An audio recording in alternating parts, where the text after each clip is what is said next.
ఇప్పుడు నేను మీకు ఇంకో బగ్ చెప్పబోతున్నాను. అదేంటంటే మొబిక్విక్ ఏంటంటే 2025 ఇయర్లోని సెప్టెంబర్లో అప్రాక్సిమేట్లీ 40 క్రోర్కి హ్యాకింగ్ గురైంది. ఓకే, 40 క్రోర్కి. అది ఎట్లా జరిగిందంటే, ఇప్పుడు మనం బ్యాంక్ నుంచి ఇప్పుడు పేటిఎం వాలెట్ ఉందనుకోండి, పేటిఎంకి మనీ విత్డ్రా చేస్తాం కదా, పేటిఎం వాలెట్లో పెట్టుకుంటాం. కొంతమంది యూపీఐ లైట్ అనే ఆప్షన్ ఉంటుంది. బ్యాంక్ నుంచి యూపీఐ లైట్లో కొంత అమౌంట్ పెట్టుకోవచ్చు. మనకి యూపీఐ కూడా అవసరం లేదు, జస్ట్ స్కాన్ చేస్తాం, ఇచ్చేస్తాం. అట్లా మొబిక్విక్లో కూడా నువ్వు బ్యాంక్ నుంచి చూపిస్తాను, బ్యాంక్ నుంచి వాలెట్కి ఫండ్స్ ట్రాన్స్ఫర్ చేసుకోవచ్చు. ఓకే,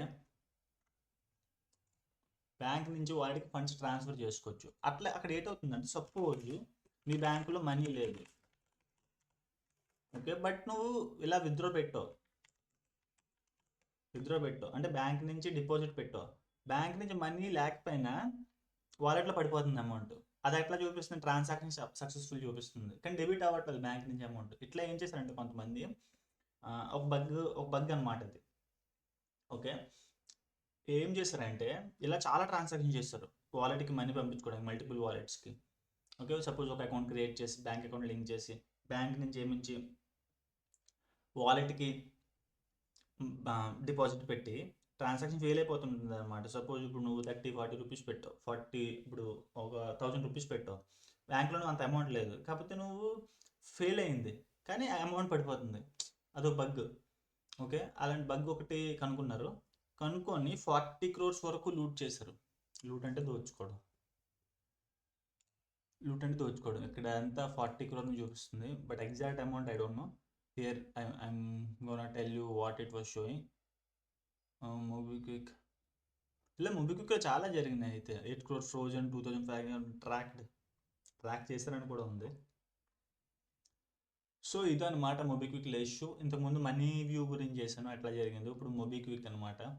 కోడ్ కూడా నేను సపోజ్ మేబీ కోడ్ ఏమై ఉంటుంది అనుకుంటే ఇక్కడ చూసండి. సపోజ్ ఇది వల్నరబుల్ కోడ్ అనమాట. If UPI request sent is equal to true,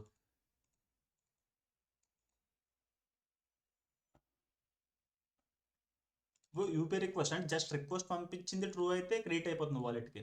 అలా కాకుండా బ్యాంక్ కన్ఫర్మ్ సక్సెస్. ఇప్పుడు సపోజ్ బ్యాంక్ నుంచి మనం అమౌంట్ పడిందా లేదని అది చూసుకొని అప్పుడు మనం క్రియేట్ వాలెట్ అంటే వాలెట్కి పంపించడం అనేది అప్పుడు ఎగ్జిక్యూట్ చేయాలి. ఇక్కడ అర్థమవుతుంది కదా కోడ్. ఇది రైట్ కోడ్ అనమాట.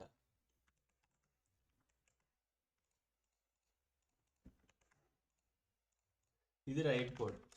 ఇప్పుడు bank confirm success, bank success వచ్చింది. అలా కాకుండా ఇప్పుడు యూపీఐ ట్రాన్సాక్షన్ చేసావు, జస్ట్ చేసావు అంతే. అది అయిందో లేదో, కంప్లీట్ అయిందో లేదో if UPI request send, UPI transaction కూడా యూపీఐ రిక్వెస్ట్ పంపించాం అంతే, అది ట్రూ అయితే ఇది క్రెడిట్ వాలెట్ క్రెడిట్ అయిపోతుంది అమౌంట్. ఓకే, ఇది రాంగ్ అనమాట. Okay, this is completely wrong. Okay, ఇది రాంగ్. దీనివల్ల వాళ్ళకి 40 crores నష్టం వచ్చింది. ఇది బ్యాక్ అండ్ కోడ్. సో ఇది వలనబిలిటీ నేను చక్కగా ఎక్స్ప్లెయిన్ చేశాను మీకు. ఇంకా మీరు హ్యాకింగ్ గురించి తెలుసుకోవాలనుకుంటే మన వీడియోస్ ఉన్నాయి, చాలా క్లియర్గా ఎక్స్ప్లెయిన్ చేశాను. వేరే వీడియోస్లో కూడా మీకు అంత నేను క్లియర్గా ఎక్స్ప్లెయిన్ చేసుకుని important topics, what you need to know, what is important topic, మీరు జస్ట్ ఇందులో స్కిల్స్ ఎలా పెంచుకోవాలి అనే వాటి మీద చేశాను. రెగ్యులర్ సిటీఎఫ్ ల్యాబ్స్ ఇలాంటివి కాకుండా you can check it out. And also you can check the description. If you want to contact me, if you want to talk to me, మీకు ఎలాంటి ఇష్యూస్ ఉన్నా మీరు నన్ను టచ్లో ఉండొచ్చు, మీరు నన్ను కాంటాక్ట్ అవ్వచ్చు.